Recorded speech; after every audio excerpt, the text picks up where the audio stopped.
No, I got a button right here that turns it. Oh, that's dead. Okay. But Yeah. what about in your headphones? No, yeah, we're good. We're good. We're good sound wise.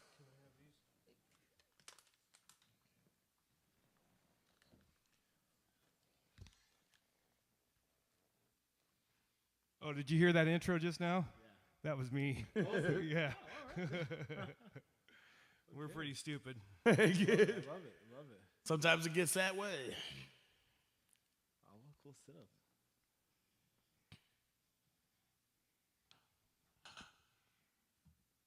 Good evening and welcome back to the Midwest Connection with Nick and Ernie. Hey, Ernie, what's up, buddy? What's going on, man? Nothing. There's a bunch of reverb going on. Is that reverb? Yeah. Yeah. That's what I was playing with. Are you too loud in your headphones? Was that what that? That's way loud, man. What? Pull your cord. What's that? Pull your cord. So I know which one you are. Right there. How's that? Oh, yeah, that's way better. That's way more good. How are you, Razak? Doing well. How about you, gentlemen? Good. Are we too loud for you? I can In work your with head? this. I You're mean, good? If it's a little quieter, it's fine, but whatever. Okay, yeah, turn him down a little bit. Tonight we have Razak Al-Hassan. He is my friend for a long time. You know, we've known each other for about 12 years now. Yeah. It's been that long, yeah. Noah was 10, I think, when we met, and he just turned 22. I can't believe that. Yeah, isn't that crazy? He's a man. Yeah. Razak Al-Hassan is a MMA fighter. Is how I knew you when I first met you. You're a real estate agent now, right? Yeah, I do some real estate agent, do a little of investing as well. Yep. So, yeah. I bought you were my real estate agent for the house I live in now, and but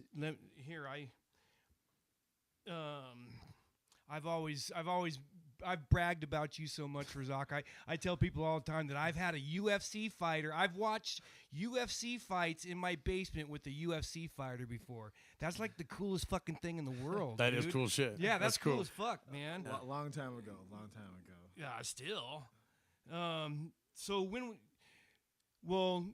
I've gone to one of your fights. So you had a fight, 10 years ago that I know of? Yeah, I think it. Yeah, I think my last fight was it about 10 years ago. And I think it was at Harris. Was it at Harris? Yeah. 2 of your fights? No, because I've only had. I've had 2 fights here in KC. Okay. The one that you're talking about from about 10 years ago, and then at the beginning of my fighting career, I had a fight down here. So. Oh no, Sure Dog spelled it right. It's me Okay. it's me and Ernie that spelled your name wrong. I'm sorry. I got it wrong too. Well, so I copied and pasted that. I'm pretty sure. Oh well, Yeah, so that was me then. So anyway, sorry, Razak. Hey, Don't beat us up, buddy. Hey. Okay. Hey, 2 against 1. I can't. I think you still got a pretty good chance there, buddy. So from what I can see, you've had 18 professional fights. Is that right?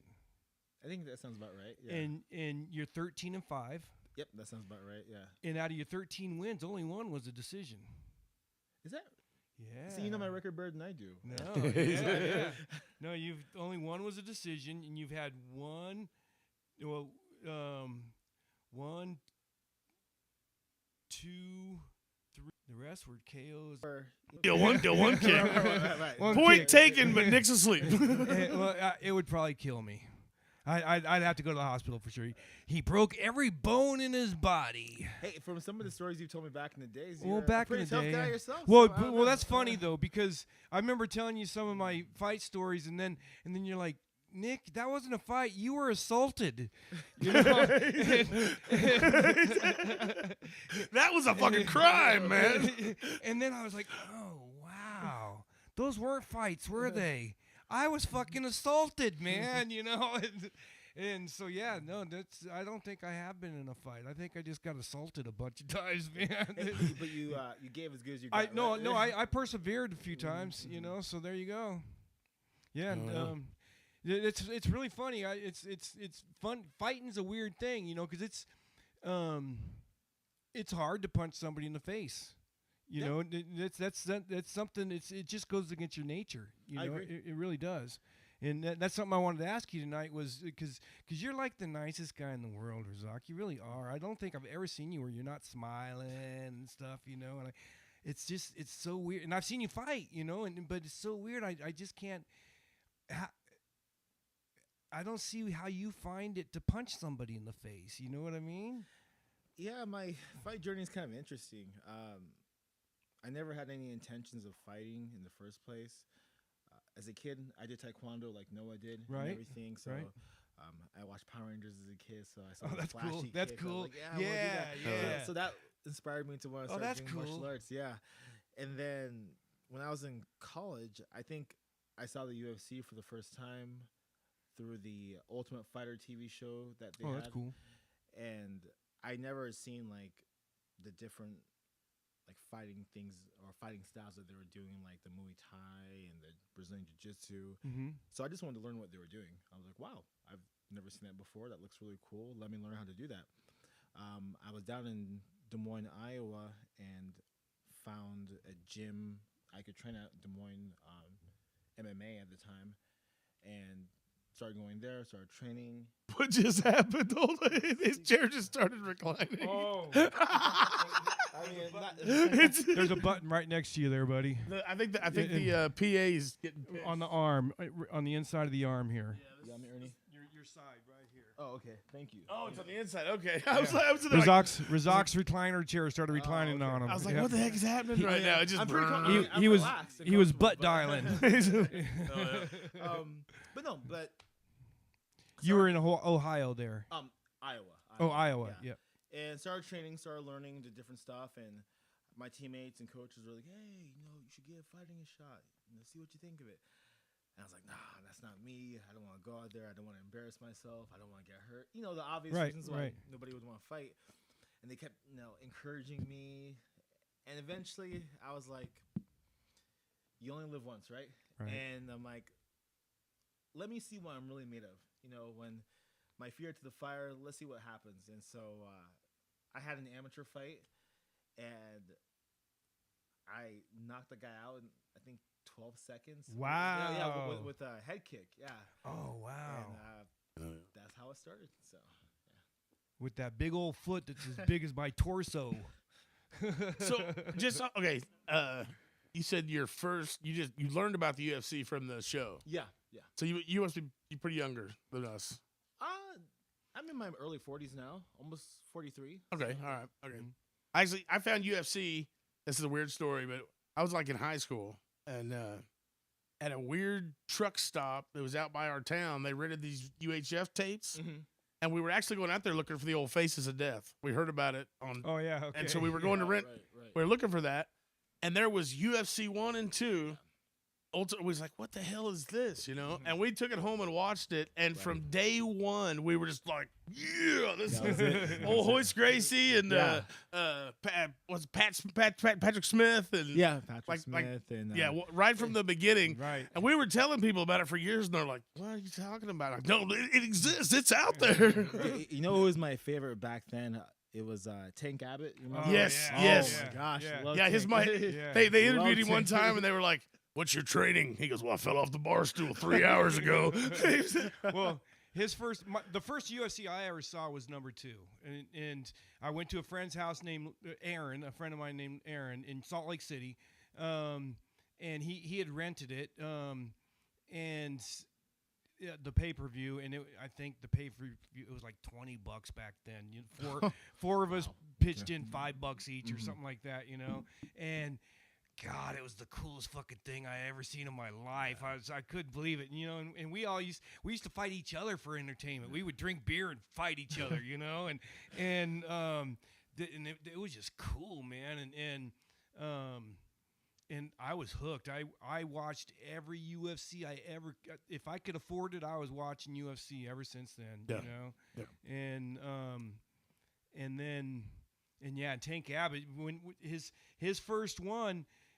They asked him what martial art he was, and he said, "I'm not a martial artist." And they said, "Well, you have to have a martial art." So he said, "Oh, well, then I'm a pit fighter." I think is what he said. That's what he said. And he just made it up. Yeah. And because he had to. But I think Tank had some wrestling in his background. He had to Right. have. Yeah. A little wrestling. And he could bench 600 pounds. He was the best.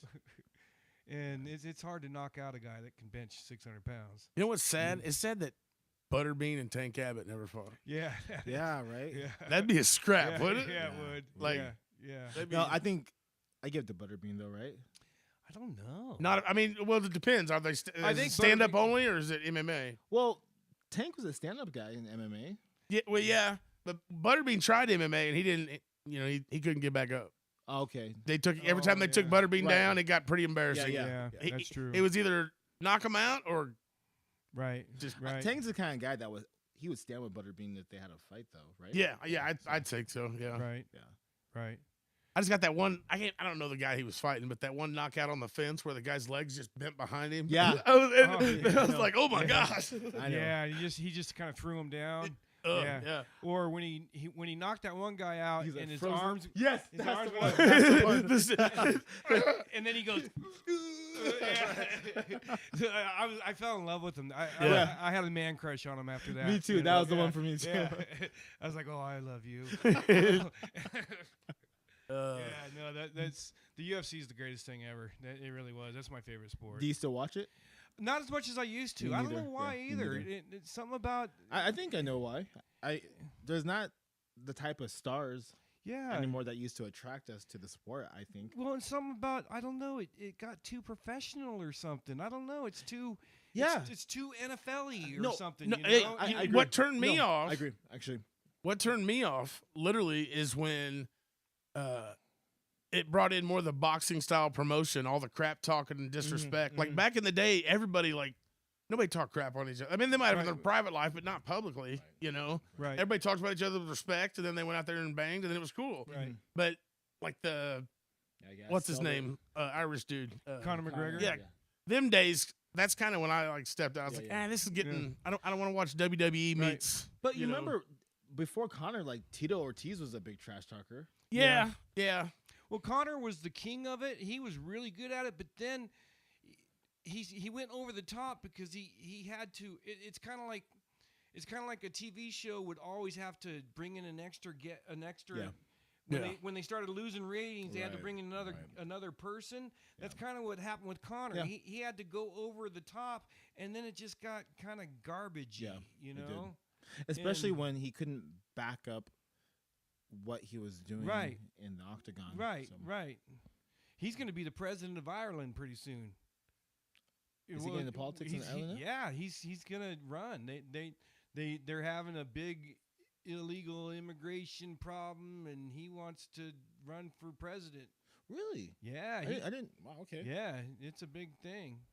I hadn't heard anything about it. Yeah, Yeah. Me neither. It's my first time hearing too. yeah. So yeah, so you're from Milwaukee. No. Ames, Iowa. Born and raised in Ames, Iowa, and then when I had my first UFC fight, lost that fight, and then I'm like, I need to really go somewhere and be among like high level professional fighters.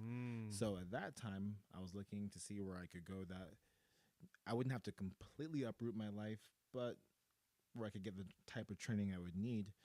And I went to Duke Rufus wow. Sport up in Milwaukee. At that time, there were other UFC fighters there, like Eric Red Schaefer, Pat Barry, Big he's Ben cool. Rothwell. This great guys. I'm like, this is perfect. Oh, Ben Big guy. Rothwell.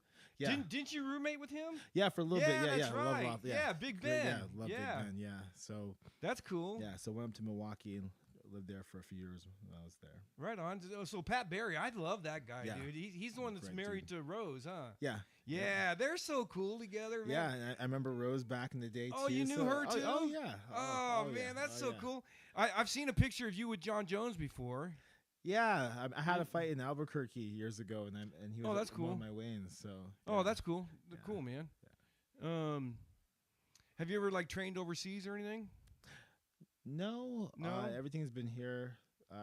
Trained in Milwaukee. I've trained in California for a couple camps. But yeah, everything's been here in the States. That's cool, man. I'm gonna play a couple songs. Okay. So we can get Kimberly, Oh yeah, Kimberly. Yeah. Sorry, Kimberly. and then we'll be right back.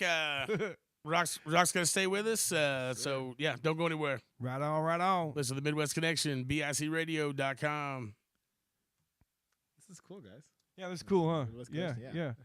Kimberly's part of our show too, but me and Ernie are really shitty at this. That's so cool. So like, wow.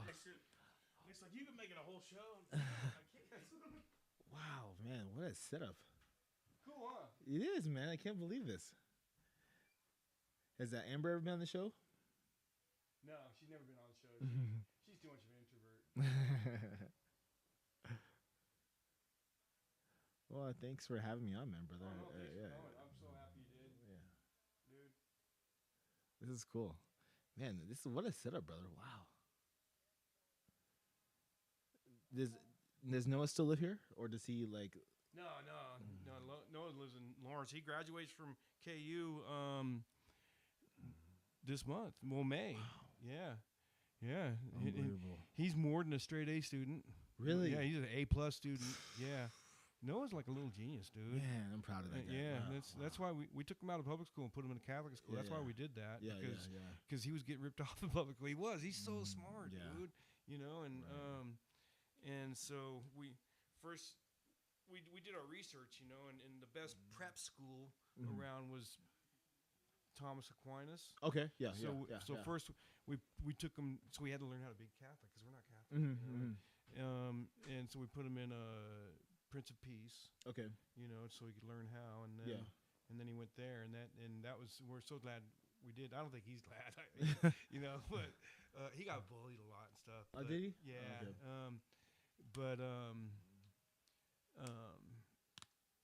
Does like Noah still work out? Is he in shape? Oh yeah, no, Okay. he's looking good. Okay. Yeah, All no, right. he's looking good.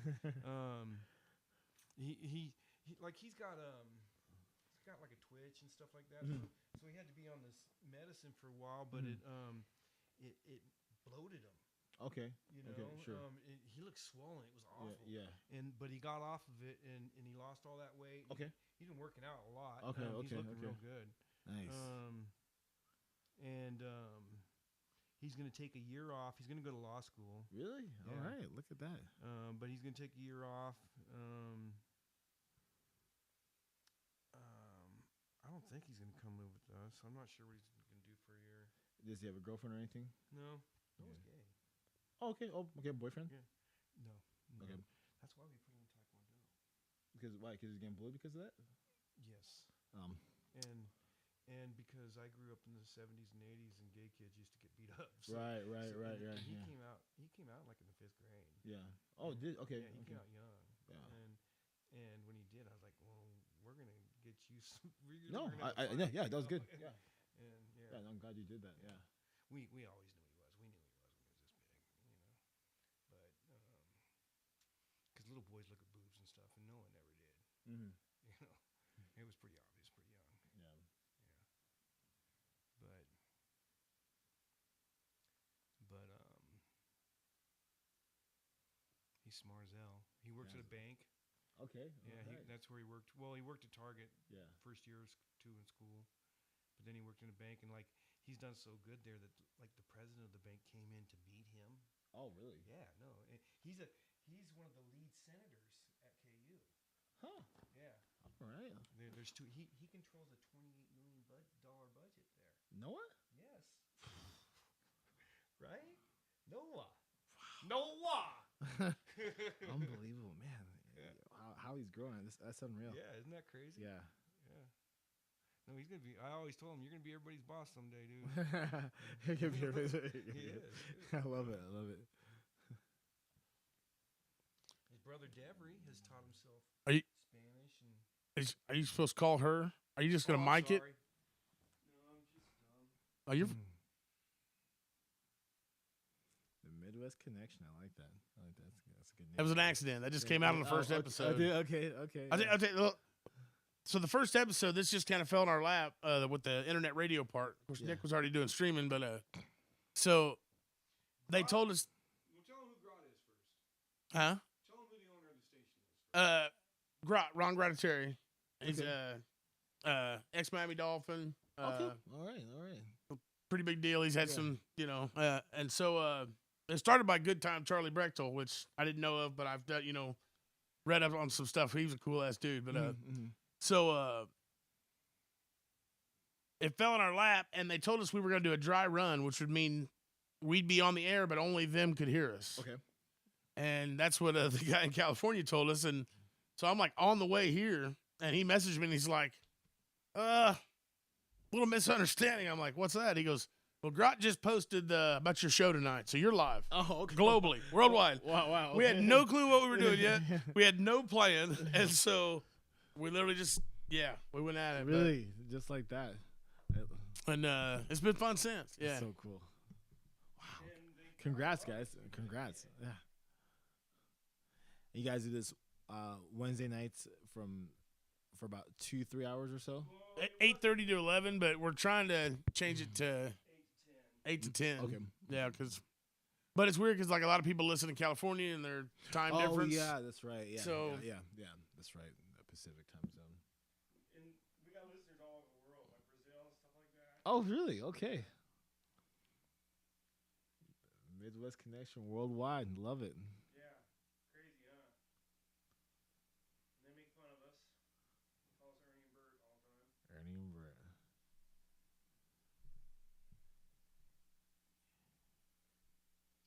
They found us because they were fans of Ernie's band and another band, Copper Still, and they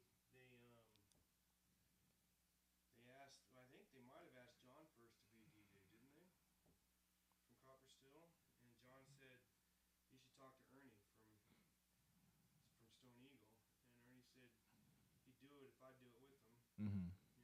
You know. And Yeah. here we are. So, do you guys have like a game plan of what you guys are going to discuss, or you guys just like it's just completely just off the top? We're ADD all the way, man. No, I find that that's impressive that you guys can come up with stuff like that for two and a half. Man, that's wow.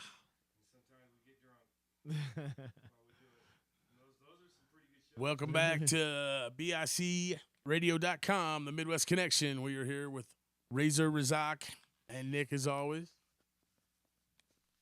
Nick's working on getting Kimberly on the line. Kimberly's not even in the chat. Is she still around tonight? What's going on?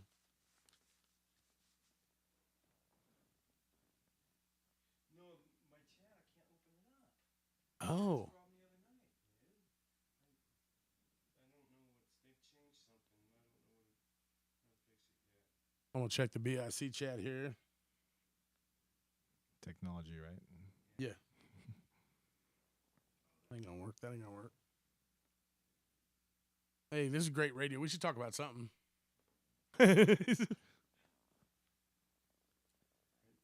the radio? Yeah. I mean, there's not music going? No, we're back after the song. We played two. We listened to Sold Out by Hardy. I don't know if you guys like that. That's one of my picks. And then, I guess the other one's my pick too. We also listened to One Horse Town by Blackberry Smoke.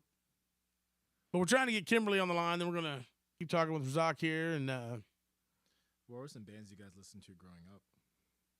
I was an AC/DC freak when I was a kid. Yeah, that's right. Yeah, AC/DC, Aerosmith, Judas Priest. I grew up in kind of a small, weird town and pre-internet, Mm-hmm. 3 channels. So I didn't listen to nothing but country with my parents until I was like 16. Yeah, my father-in-law's got me into country over the last few years, so yeah. Yeah. Yeah. Yeah, I didn't have much choice. We were literally like a town of 300 people out in the middle of nowhere. And like I was telling him earlier, like Lee Summit was the biggest town, but it was 16 miles away. Right, And so when what'd you listen to? Whatever mom and dad wanted to. 61 country. That's right. Nick, are you a country guy too?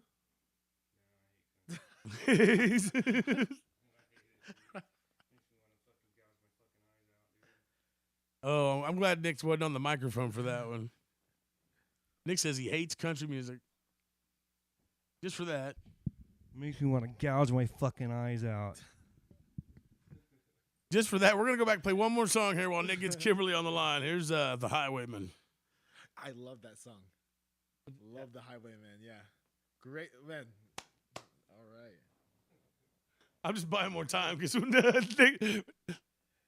Nick, you don't like the Highwayman? Come on, man. Probably not.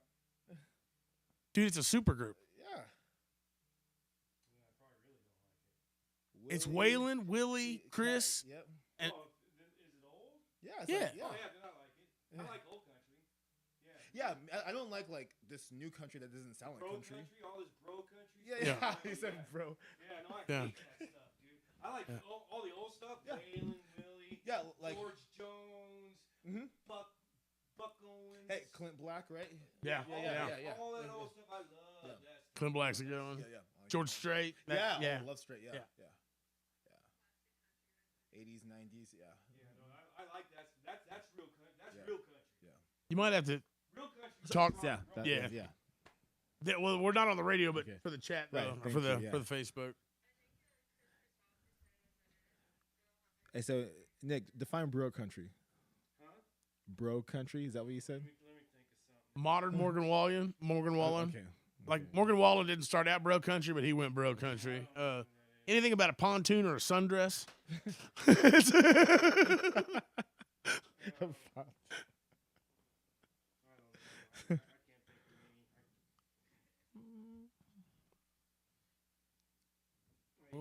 Oh, Colorado. This song. I slipped and fell into the wet concrete below. Buried me in that great tomb that has no sound. But I'm still around. I'll always be around and around and around and around and around. Nick looks like he's lost. I don't know if I should play another song or. I had a buddy help me out with the house, and I bought him some tickets to Brooks and Dunn. Yeah, so he went to their concert last week and really had a good time. That's another badass Yeah, one. like Brooks and Dunn.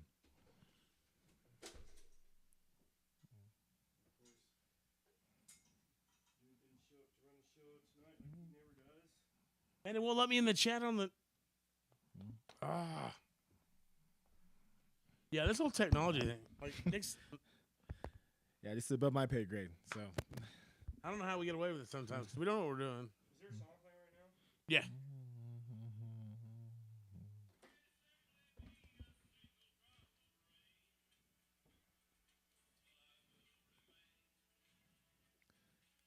So, Ernie, your band, do you, what instrument do you play?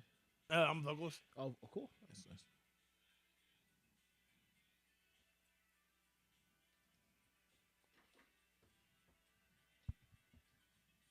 You talk for me, Kimberly.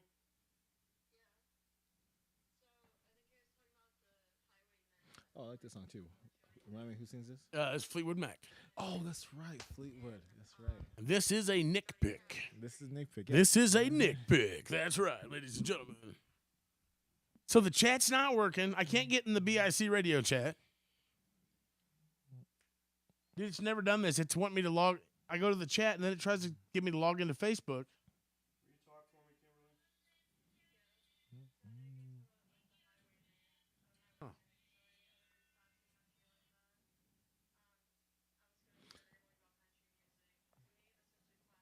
Fleetwood Mac.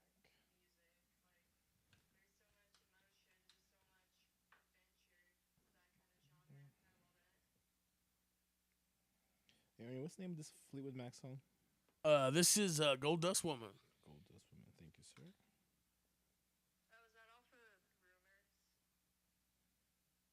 Yeah. Sometime during the show tonight, I'll play you our newest song. Yeah, that'd be But great. check us out. Yeah, I'd like that. I know what all you like. We're a little. We're I like everything. we're so, definitely rock and roll. Yeah, you I'm a know. big But rock guy. Big rock guy. I did. I jammed Monday with some people, and we're starting a country You talk for me, Kimberly. cover band.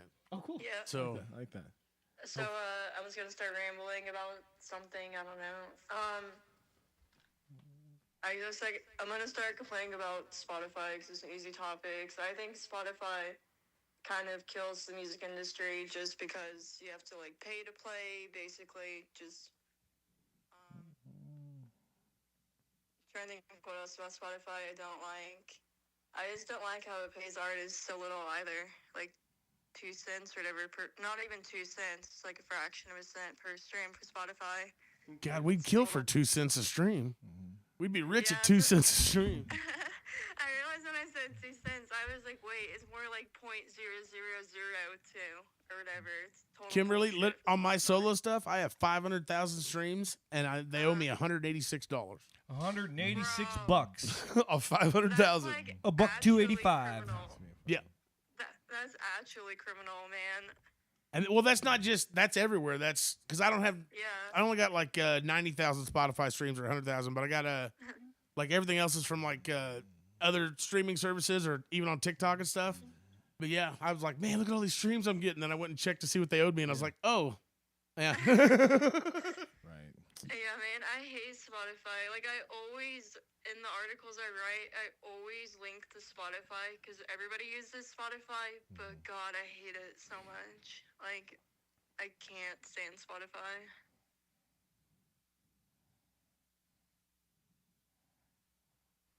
You know what sucks right now though is I got a DJ gig this weekend, a birthday party, and I use Spotify when I DJ, and the customer uses Apple Music, so she's sending me her playlist on Apple Music, but it says it's not Spotify. I can't just add it. I have to. Oh, I have to go song by song. And she's a music have to, fan. like- she sent like 4 hours of music, so I got some transferring to do. Right. I got some transferring to do. Oh, that sucks. so you have to, like, manually add it to a playlist. Yeah, I got to like look at the picture that she sent on Messenger, and then just click back over Spotify and do as many songs as I can remember. Yeah. And then click back over. And Kimberly, I got a memory issue, especially the short term. Oh, I forgot all about that.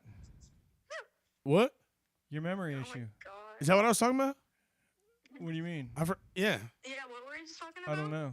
Why are What? we here? What? Say what? I actually wonder if I'm gonna end up with CTE.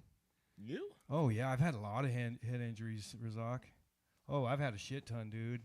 I bet I've had 7 or 8 at least confirmed concussions. Confirm. Okay. Oh yeah. Jesus. And Welcome back to BICradio.com.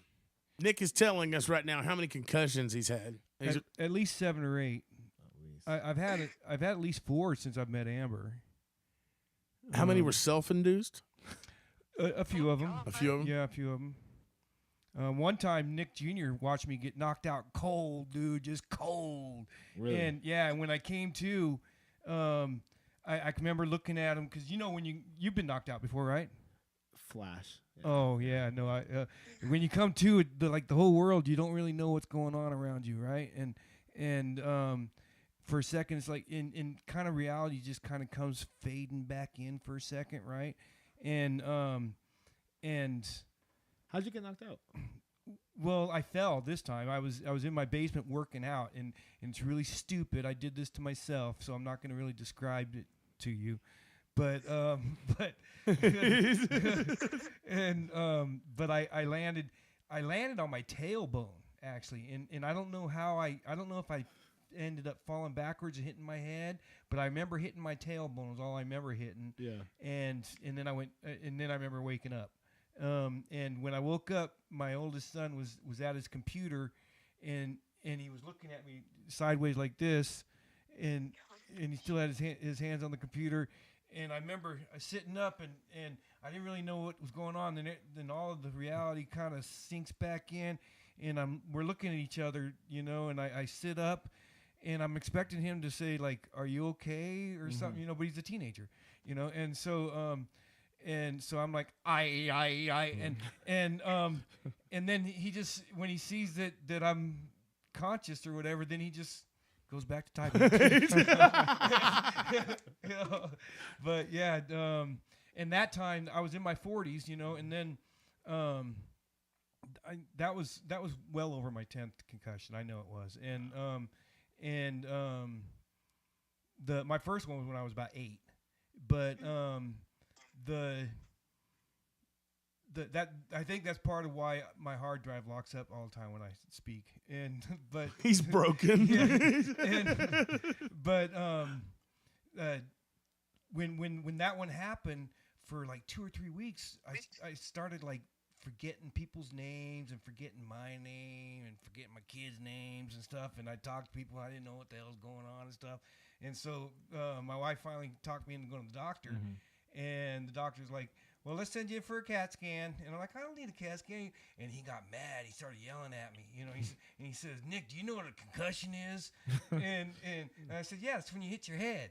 You know, and then he described to me what a concussion is. You know what a concussion is? Do you know what it actually is? And I never knew. I've had a bunch of them. I didn't know what it was. I just thought it. Probably not technically. It's when your brain slaps your skull. Okay. You know, and he described to me about how as you age, your brain shrinks, and your brain's connected to your skull with these little veins, right? And so your brain shrinks, and when you get a concussion as you get older, your brain has further to travel to slap your brain, and so those little veins that connect your brain to your skull, they can snap. Okay. Because it has further to travel. And then when it snaps, you get bleeding around the brain, and this is how he said it. And then you wake up dead. And, you know, and then you wake up that's dead? that's what he said to me. Because he was trying to convince me. He was trying to scare me into not ignoring the doctor. Right. And he did. The way he was yelling at me and stuff. He was pissed off that I hadn't, because it'd been a couple weeks. Right. And so yeah, sure enough, I had a concussion. But Man, I got a side story for you. okay. That feeling you were talking about when you come back from a concussion. Right. I mean, I hope there's no kids listening. Don't do this, what you hear dumb people did back when we were younger. But when we were in school, You used to hyperventilate. no, we used to do what we called wall hits. Wall hits? Yeah. And yeah, wall hit. It's scary as hell looking back. Like You bang your head on the wall or something? no, it's you bend over and you hyperventilate, and then you stand up and somebody puts their hand on your chest and just leans on you. 5 seconds, boom, down you go. Yep. Down you go.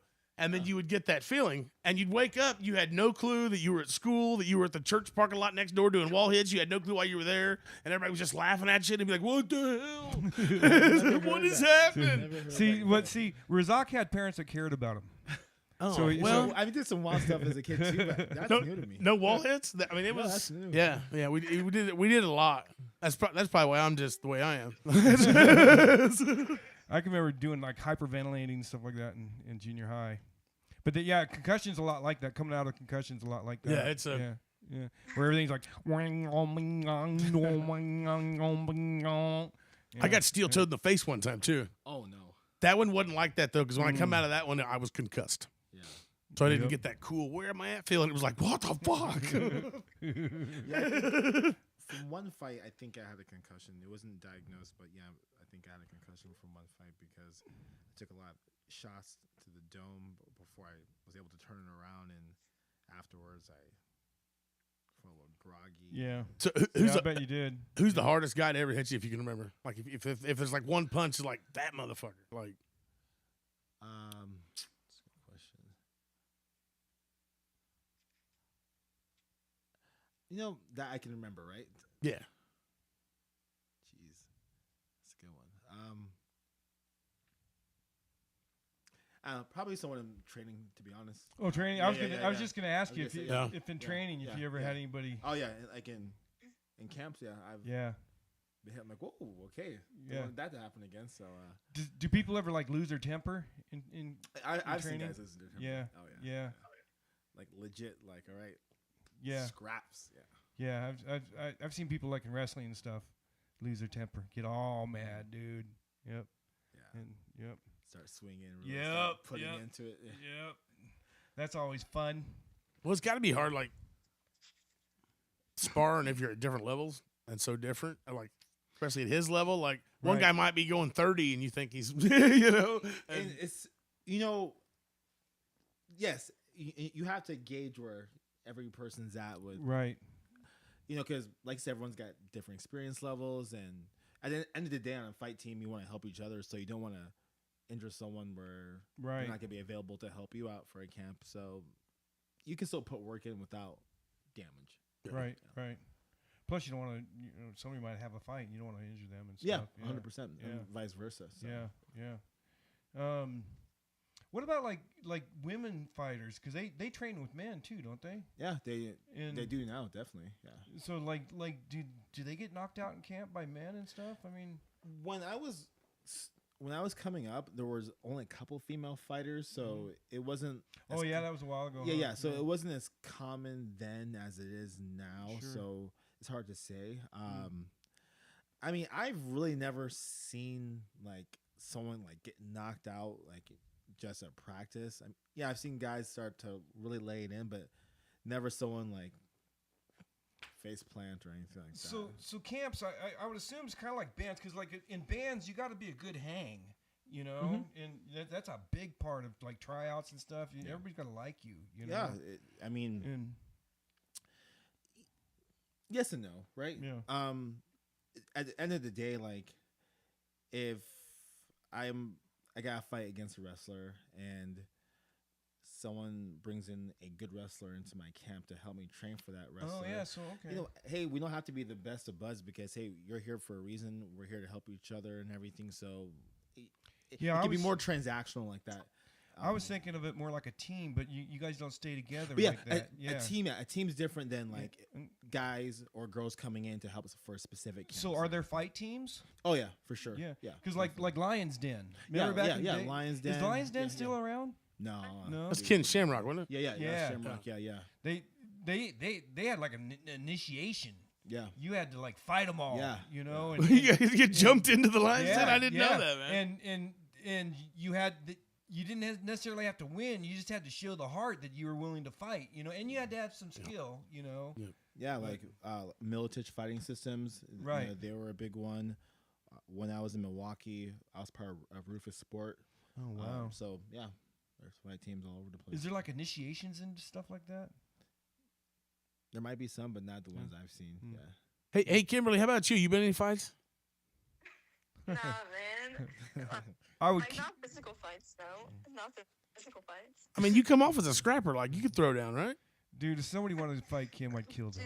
Dude, we would kill for you, Kim. We swear. dude, I am 5'0" nothing on Yeah, a I good know. day. Yeah, no, Who can I nobody's fight? fighting you, Kimberly. Don't worry about What that. if like a 4'7" chick just like was mad though? Dude, something I've learned in my life, and the ones that are under 5 foot tall, they're dangerous. Yeah, I was man. gonna say, Kim, some of the most dangerous people I've ever sparred with, trained with, they've been people smaller in stature. So yeah, The mother of my Yeah. 2 oldest sons is 4'10", and Razak better be scared of her, dude. She is crazy, dude. I'm serious. Whoa, she has put the fear of God in me a few times. She's one of the concussions. oh, Oh, man. She really is. And the truth comes out. I don't know how much we should talk about all that publicly, but And the world is listening. she knocked me out one time from behind. I thought my eyes fell out of my head. I really did. And I don't think he had anything to do with it. I think she hit me with the iron or something. And to this day, she'll say, "Bitch, I slapped you with my open hand." She slapped him out. She says that every time. Hey, that's a good question. I'm just gonna ask you this: what do you think of Dana White getting into the slap competitions? Have you seen those? yeah, it's funny. Yeah, I've watched it. I've watched some of them, and I'll be honest, some of them are pretty entertaining. Entertaining, but that's no fight. Right? Yeah, it's not. That's but it's not a not, but it's fight. not a fight. It's yeah. more of a test of will, but In a fight, you get to defend yourself. Yeah. yes. You know, Razak Yes. taught me that. Otherwise, that's assault. Right? Right? I mean, they're willing participants, right? Well, But- that's true. That's true. Yeah, I think it's It's entertaining. to an Yes. extent. Yeah. I just, Yeah. I was In a Three Stooges I mean, kind of way. I wouldn't do it. So yeah. No. I was just Hell when I no. saw Dana sitting there watching it and ex MMA guys, I was like, okay, is Dana gonna try to make this like a He's thing? trying. He's trying. I can imagine like Ima- in between fights in the UFC, the two guys come up there and try to slap each other out. Imagine the CTE after all the dilly. I really do. Now, I don't like it. I But really isn't don't. CTE more from repetitive? Like Well, they yes. say that's why MMA was safer than boxing, even though it's brutaler. The fact that there's no standing 8 count, so in boxing they would let a guy get his bell rung, Mm-hmm. get his senses back, Yep. and then get his bell rung, Get his bell and then rung. get his senses back, and then get his bell rung, and then get knocked the fuck out, you know? What are they doing there? You stand there, you get hit in the head, and then you hit the guy in the head, and then you get hit in the head, and then you get hit in the head, and then you get knocked out. But, You know? yeah, but And then the next fight, you get hit in the head, and then you get hit in the head, and then you get knocked out. You we know? should do that on the show some night. and- We should have the Midwest Connection slap fights. Have you guys ever watched Bare Knuckle? Oh, yes. yes. Are you into God. that? Yes. That's hard to watch. Yeah. Like, I can. Woo! There, yeah. God, and Yeah. who's the guy that used to be in the UFC and he does it now? He's like killing everybody. Is it Alan Belcher? No. Oh, he's really famous. Oh, what's his name? Oh God, he's just a brute. I don't And know. then Luke Brockhold went into it. Yeah, he tried it. Yeah, and he found out. Yeah. I ain't man enough for this. Yeah. Is it Platinum Perry? Is that his name? Yeah, Perry. Yes, yes. Like Mike. Yeah, Mike Perry. Yeah, Mike Perry. Yeah, Yes, Mike Perry. Yeah. He's killing everybody Yeah, in he is, that. yeah. No, He found his but- calling. Well, Luke Rockhold, he's always acted like I'm tougher than everybody, you know. And then he went in there and found out he ain't. You know, He figured it out. Yeah, you know. Yeah. I've never. I think like he lost some teeth. Yeah, his teeth got all Yeah. broken and everything. Yeah, Mhm. yeah. No, he's a pretty boy. Yeah. He's always been. I'm tougher than you, and I'm more pretty than you. And he just found out that he's not tougher than anybody. If your thing was And- being pretty, why would you go into bare knuckle boxing? man. That's a- Right. Exactly. That sport's hard to Yeah. watch. Yeah, man. yeah. Woo! Yeah. yeah, I never Man. liked the bloody bouts. Like once, But it's got so popular though. Oh yeah. I'll tell you what, and I don't know the name of this organization, but it's out of Thailand because most of the stuff like doesn't fly over here. But it's like, have you guys heard of this? It's like they got like 2-on-1 and Yeah, I was just gonna say. like two- phone.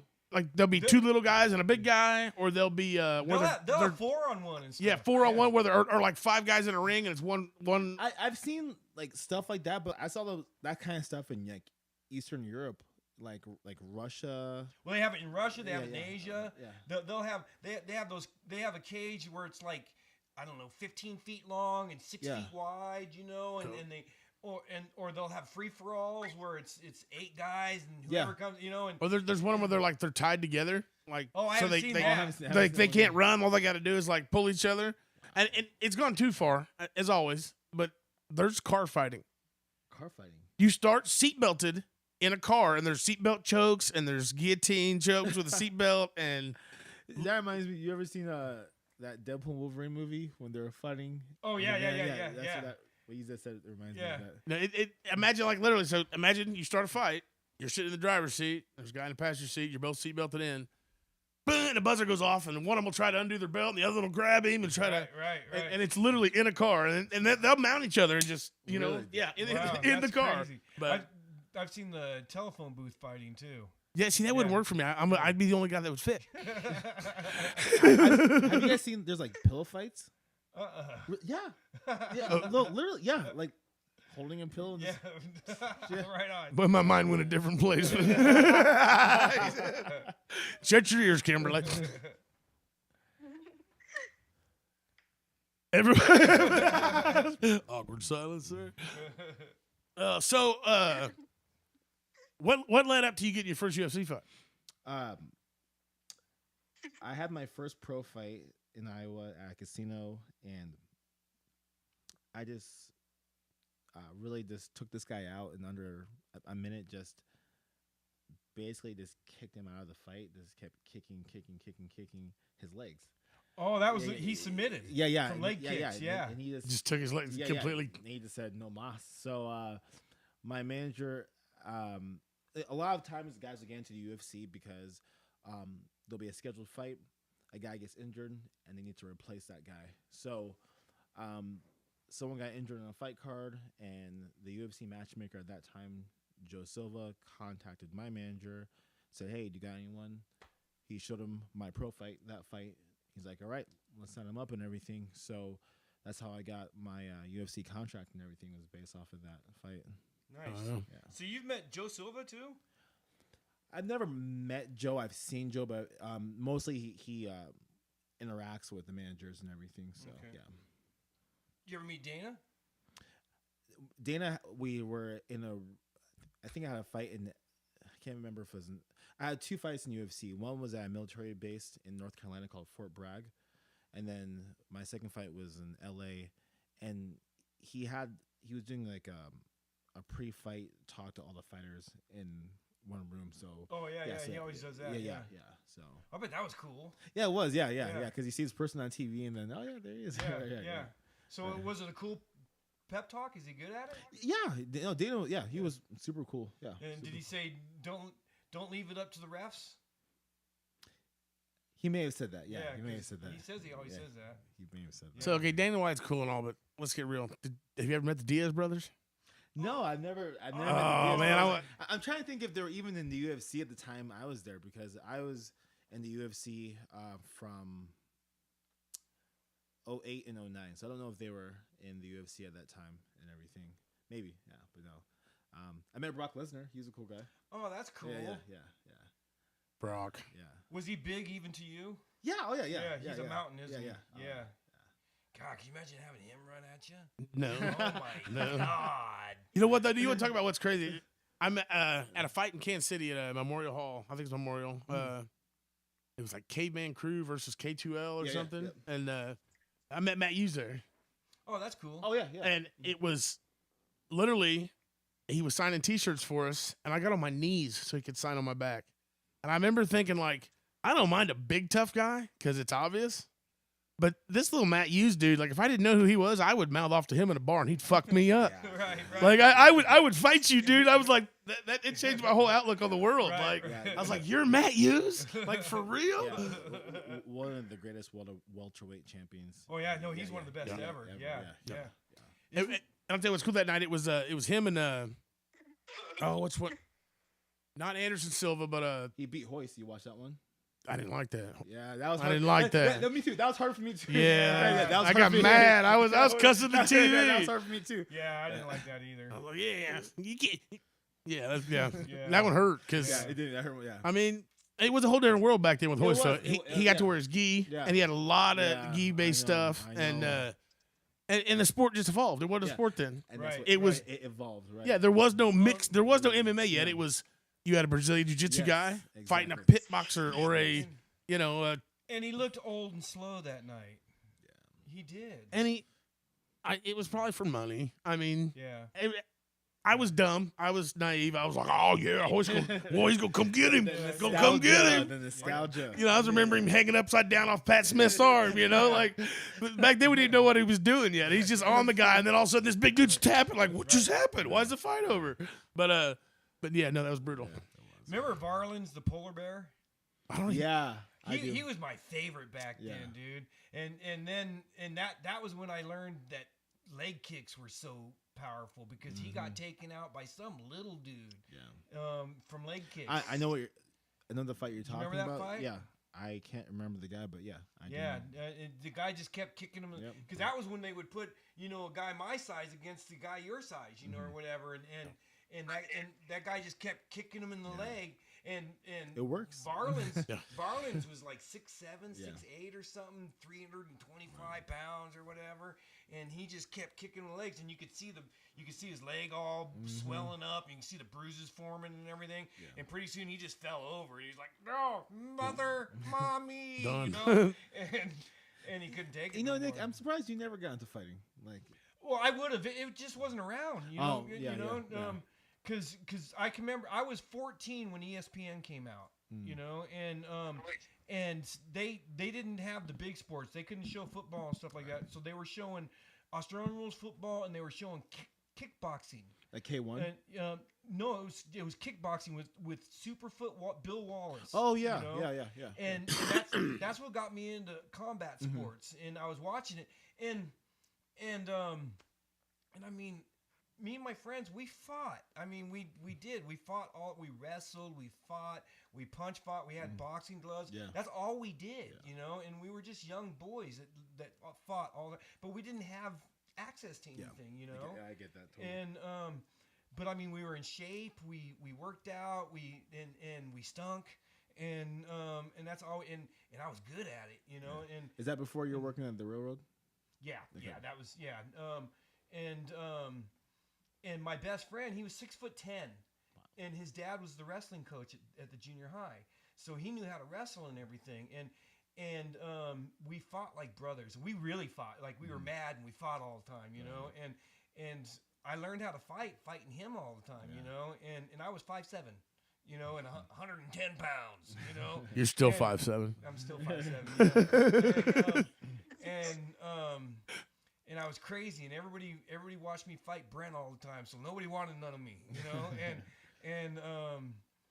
And yeah, I got in street fights all the time and stuff, and I never picked fights. The only fight I ever picked, I was like 8 or 9 years old. Me and my cousin picked a fight with this kid. He was about 12 or 13 years old, and we were calling him all kinds of names and stuff. We thought we were tougher than hell, and that kid punched me in the face so fucking hard, and my face got like stuck, you know, and I'd never been punched so hard, you know, and Whose quote is that? Everybody has a plan until they get punched in the face. Who said that? Is that Tyson? Yeah. But that taught me. I learned that day. Don't pick fights, man. Don't pick. Yeah. But I caused a lot of trouble. I'm sure, you know, but I never went around picking fights. But I got in a lot of fights. But I got assaulted a lot too. It turns out, you know? That's not a fight. That's assault. Yeah. But yeah, when I was about 18, 19, I had jobs like working on the railroad that I told you about, and I would do work that would just make you all ripped, man. And then me and my buddies, we'd go to the bar and get in fights and stuff, you know, and we could just grab you and I felt like I could just grab you and just break your wrist, man. You know, you still got that grip strength? I got pretty good grip strength. I'm pretty strong for an old man, you know. But and yeah, so there's that. I'm afraid to fight anymore, though. But I was going to say, it's never too late, Nick. Well, it's never too late. I still got it in me. I still got that, you know. Get in the gym, get to training, up the testosterone pills. Probably like 8 or 10 years ago, me and Amber were driving, right? And this kid in his 20s was out of his car, and he was trying to get this old man out of his car. He's probably like my age now, you know. And the guy was scared. He didn't, you know, he was like, leave me alone, you know. And I rolled down the window. I'm like, leave the guy alone, man. You can tell he doesn't want none. And they were probably like 20, 25 feet away from us, right? And the kid turns towards me and he says, "What, you want some, old man?" and he starts marching towards me, right? And so I started getting out of the car, you know. I said, "You want some?" You know. And, I bet Amber was. Amber starts freaking. She starts crying and shit. You know. No, check this out, dude. And well, there's, you know, I have this thing with music. You know, and it's almost like a Rain Man thing. You know, I have this obsession with learning music and shit. And music can just shut me down. And Amber knows this about me. And I have happy place songs like Minnie Riperton, you know who that is? Yeah, I know that. Loving you, right?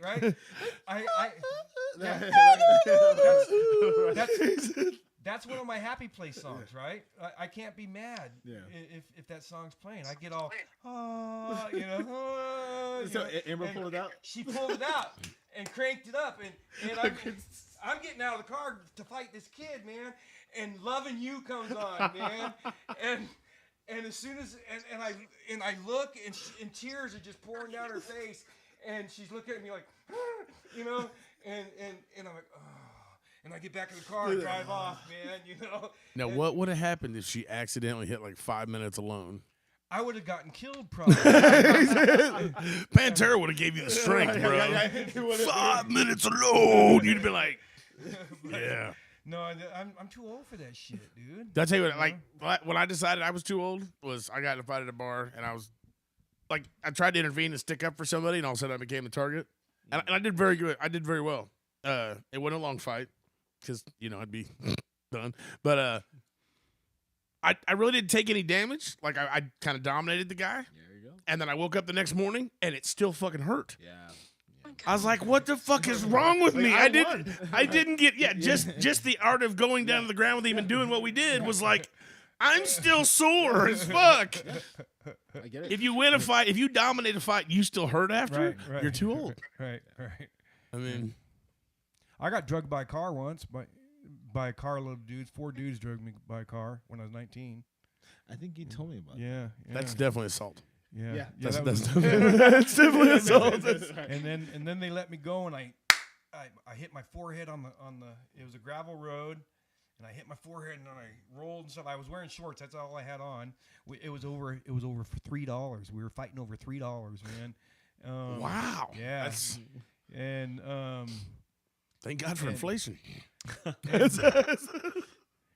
and these two chicks, Kelly and Susan, spent the whole next day pulling gravel out of my skin you the told me next this, day. yeah. Yeah. Yeah. That's horrible. And I had a big old lump on my forehead and stuff. And Did you ever get even with them? yeah, I got even with a couple of them. Yep, yep. One of them joined the army to avoid me. Yep. Out of That's sign. funny, huh? He probably had a great life from it, you know. He probably changed his Straightened life, him man. up. Yeah. Right. Yeah. He's a multi-millionaire now. Yeah. Yeah. Well, I think we should listen to a couple songs. Okay. You know, we're on the radio, and I gotta smoke. I'm just gonna tell the public out there. I gotta go. I gotta have a cigarette. Ernie's got issues. And I gotta say right now, real quick, I don't know if they're listening, but I had some friends listening last time, and they were in the chat, and I didn't catch it, and they were all offended. And tonight we don't have a chat, and they said they were gonna say something. So anybody from T&W Steel out there listening, shout out, Tony. There's your shout out. If you're there, I don't know, but Our chat's not working. Our chat feature. yeah, our chat feature is not working, so we cannot see if you're there or not. But you got a shout out anyway. And you know what I'm gonna do? This song's barely long enough, but Hell yeah. That's seriously a great fucking song. Like, straight up. Yeah, it's a good one, huh? Yeah. for 3 minutes 30 seconds. Ernie can sing like a mofo. Hell yeah. She's not much to look at, but man, can he sing. Oh my god. You guys are so mean to each other. You guys are so mean to each other. It's because we Wow, love each so other. this is Ernie right here. Yeah. Wow, he's a great Oh, he's voice. a great singer. Dude. Yeah. He's a great singer. Wow. Wow. He's like a fucking powerhouse. Like, that entire band's a fucking powerhouse.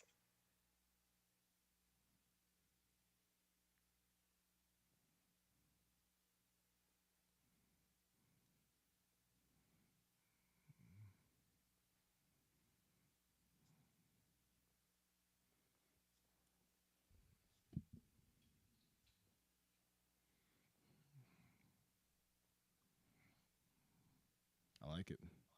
This is good. Yeah. This is good.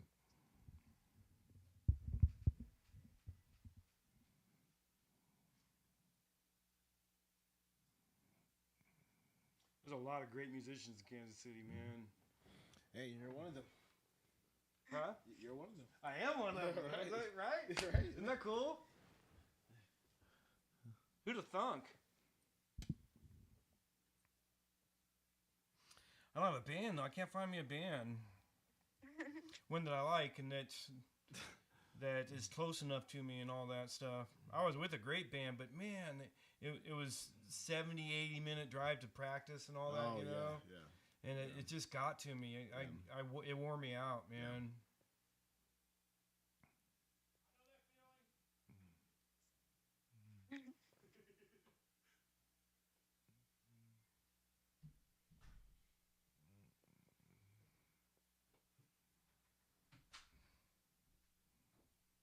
Yeah, Ernie can sing anything, man. This is good. Wow, Ernie, this is impressive, man. Seriously, seriously. Me and Ernie are losing weight right now together. Oh, okay. Yeah, I've lost about almost 30 pounds. I got good 40 to go or something, and I don't know how much Ernie's lost, but he's really losing a lot too. I don't have a number. I know I'm already feeling benefits. It's only been a week for me. I just started a week ago. Oh, okay. But, nice, guys. But he's doing a 2 to 3,000 calorie deficit a day right now. Oh, yeah. I'm at 730 today. I'm at 730 calories a day, and my maintenance calories, according to the internet, is like 5,200. Okay. So, So how do you feel? already a noticeable difference in several areas, like sleeping. Mm-hmm. It's the TMI for Facebook, but I don't care. Like I was telling Nick, like I don't get up and pee as much at night, and like at work, I drive a truck, and I was always stopping all the time. And I just generally feel better already in a week. Nice, So nice.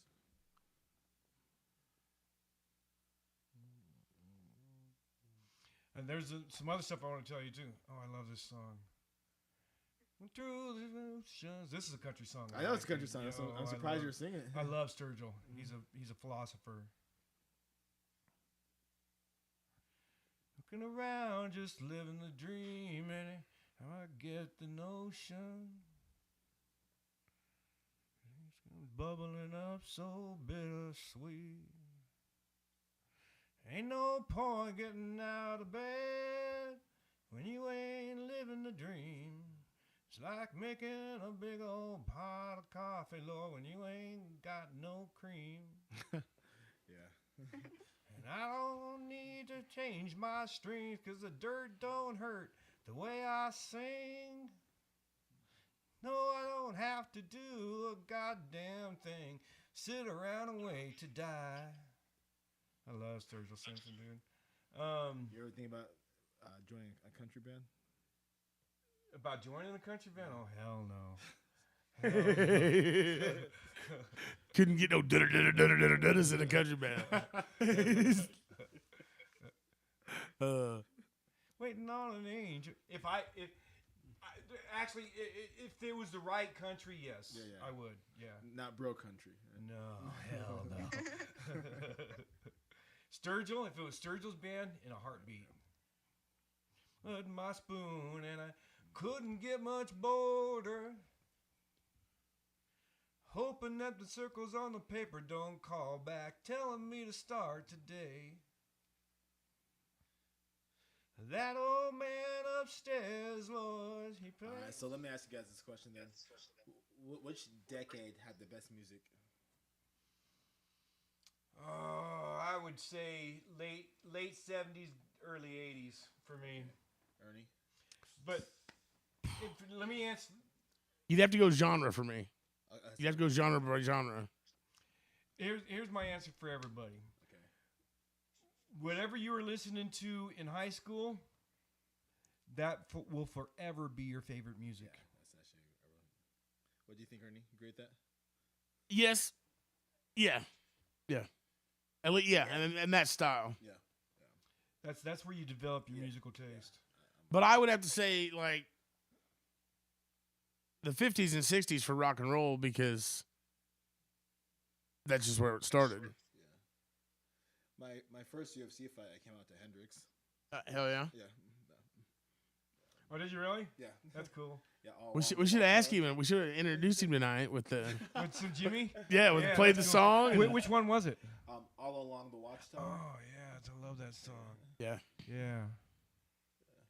Have to do a goddamn thing. What about sit country? around and What wait to decade? die. Country, I'm gonna say late 70s. Waylon Jennings era for sure. Okay. Yeah, Waylon Jennings, Chris, the Highwaymen. You know that. Yeah. So there's something about that late 70s to early 80s. Is that what you said? Yeah, for me. Okay. Yeah. Welcome back to the Midwest Connection, BICRadio.com. We're still live here with Razak and Nick, and Kimberly is on the line. Hi, Kimberly. Hey guys, how's it going? Good. Hey, you're giggling quietly tonight. Yeah, you're not giggling as much. Are we not funny? She didn't smoke any pot. Oh my gosh, no, I didn't smoke any. Kimberly didn't do that. Yeah, she does. Oh, Should I smoke some? She smokes pot and bangs Kyle. Kimberly, can I call you God. KP? You Yeah. did not just that say that KP? on air. Oh my yeah. Okay. god. KP, you sound pretty young. Is a local music journalist. Oh. Yeah. She has a page called Miss K's London Penny Music Mag, and I saw her stuff online before I even knew Kyle and the connection. Remember, because I was like, Actually, I had too. yeah, and Right. so when we did the show, it was like a natural fit because we do a lot of musical stuff, and so yeah. It started. She was just doing like a 20-minute segment on our show. Yeah. And then, Yeah. but I mean, she just fits in with us, and she laughs at all our jokes. But she thinks 2 hours is too far to drive, so she does Yeah, it she over lives the 2 phone. hours away, so she does. Where does she live? Chillicothe? Is that where you live? Or, Yeah. Yeah. Okay. And I work early mornings. It sucks. We don't talk about her job on air, but Oh my god. she gets to beat kids with rulers. Yep. We'll say that. Old school. Okay. Class. Class. Oh my God, that was fucking loud, Oh dude. my fucking god. You're so lucky you don't have headphones on, Thank Kimberly. you. Thank you. Hey, KP, what's the best decade of music? I gotta think about this. That is a good question because the age difference there. She's gonna be like There's totally no different. thinking aloud on the Midwest Connection. Wait, Sorry. I really gotta think. Wait, can you repeat the question, please? Yeah, what do you think is the best decade of music? Oh, the best decade? Okay, well, this is gonna support Nick's theory, but in a very odd way. So I'm 23 years old, but my So last go-to week. no, actually, my go-to decade of music's probably. I'm gonna kind of cheat here. Say 1965 to like 1975. Oh, okay. That's interesting. Well, that doesn't Because- back up my theory, though, Kimberly. Oh wait, it does, cause in like middle school, high school, I got into like the. That's what I you got were into into. like the Beatles, the Rolling Stones, Led Oh, Zeppelin, okay. Jimi Hendrix kind of stuff when I was like Sweet. 14 to like 17. There you go. Yeah. There you go. That backs up my theory, Kimberly. Yeah. Thank you. Even though it was like 40 years, 50 years Did- before my time, give or take. Did you say what? Hold year? on. What did you just say? How many? 40 or 50. Yeah. oh, yeah. What year were you born, 65. Kimberly? What year were you born? 2001. Fuck, that's Well, what's weird? What's that weird was is, yesterday, man. What's weird is when people say, Basically, yeah, yeah. you know, like 20 years ago, 2005. What? You know? Yeah. Because when people say 20 years ago to me, I'm thinking like 1985. That's that's seriously what I'm thinking. Then I'm like, oh wait, that's like 40 years ago. Dude, you I think I know? remember like the last time that like the first time that hit me like that, and it was somebody was talking about 9/11, and they were like, Yeah. 24 years ago. I was like, Right. Yeah, right. What? what are we talking about? Vietnam? Yeah. right. Vietnam. So, did you say what's the best decade of music? Oh, No, I kind of cheated. I said like 1965 to like 1975. What about Razak though? You know, I again back to your theory. I guess for me, I'd probably say 90s, and I said this because I felt like the music was so eclectic. Like you had influence from the 80s still. You had such a mix of music, whether it's rock, whether it's alternative, whether it's pop, whether it's this, that, the other. So yeah, What in the 90s? Yeah. It was kind of getting all amalgamated. Is that the right word? Yeah. Yeah, Yeah, it was right, kind of right, getting right. all amalgamated. What? Don't That's ask a me, big dude. fucking That's word. that's a $3 Yeah, word right that's there. $3, dude. Somebody would Oh. drag you down the gravel road for that word. Wow. Look at the big brain on Nick. Did you say amalgamated? I don't know what I said. Yeah, he lost it. It was there, but What kind of music did you listen to in high school? Oh, kind of everything. I mean, rock, alternative, pop, some hip hop.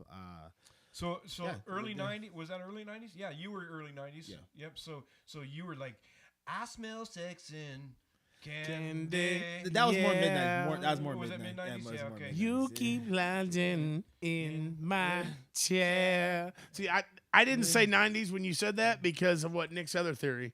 Because, I mean, that's my high school music. Yeah. So when Nick said that, I didn't want to say 90s, but yeah, that's. Mhm. I mean, there's some legends Yeah. in the Right, 90s. right. Like, in the 90s saved music. You think so? I mean, late 80s. I'm sorry, Nick, I don't hurt your feelings, but I was early 80s. okay. Yeah. It's by the Twisted Sisters and the, you know. Don't talk shit about Twisted Sister, dude. I will kick you right in the nuts. Well, this is where we have a divide. They were early 80s. Yeah, and I like 80s hair bands. I mean, I'm not a hairband guy. Like, I- They weren't hair band. What? Twisted Sister was not hair band. the lead singer of Twisted he had a lot of Sister hair. He had a lot of hair, but he hosts a podcast called The House of Hair. right. Snyder has a show called The House of Yeah, Hair. but he wasn't a hair band. Hair band was more like Bon Jovi, Skid Row, and you can Motley you put their Crue. music together, totally. Did you different say shit, Motley dude. Crue? She said Motley Crue. Motley Crue, yeah, but Motley Crue's first 2 albums wasn't hair band music, but then Yeah. they became very hair band. Though. Would you say Slaughter? Slaughter was hair band. All these I fit see right in with Slaughter. Twisted Sister to me. Yeah. No, I don't see the difference, bro. no, then, I don't see the difference. Then you've never listened to a Twisted Sister album. I'm sorry, dude. I'm sorry, Dude, I'll show you the. I difference. listen Okay. to I listen to Um, Twisted Sister all the time on The House of Hair. Dude, I'm sorry. It's D. Snyder, you owe us some money for the plug there, The House of Hair on listen to I don't know SMF, and then listen to some lame ass song like I don't know, anything from fucking Skid Row. But see, that's exactly what I'm saying about the 90s. We had all this going on, and then bam, Seattle explodes, Yeah. and music changes overnight. Mm-hmm. And I think it revived rock and roll because it was off the fucking rails there at the end. I mean, You're not allowed to talk to me for at least 3 more hours, Ernie. we got to finish the show before you're mad at me, bro. Fucking Or stand in the corner for an hour. Kimberly, those are your choices. Kimberly, talk. I got to go. I got to sit in the corner.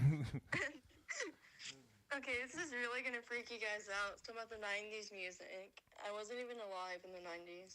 Like, deadass.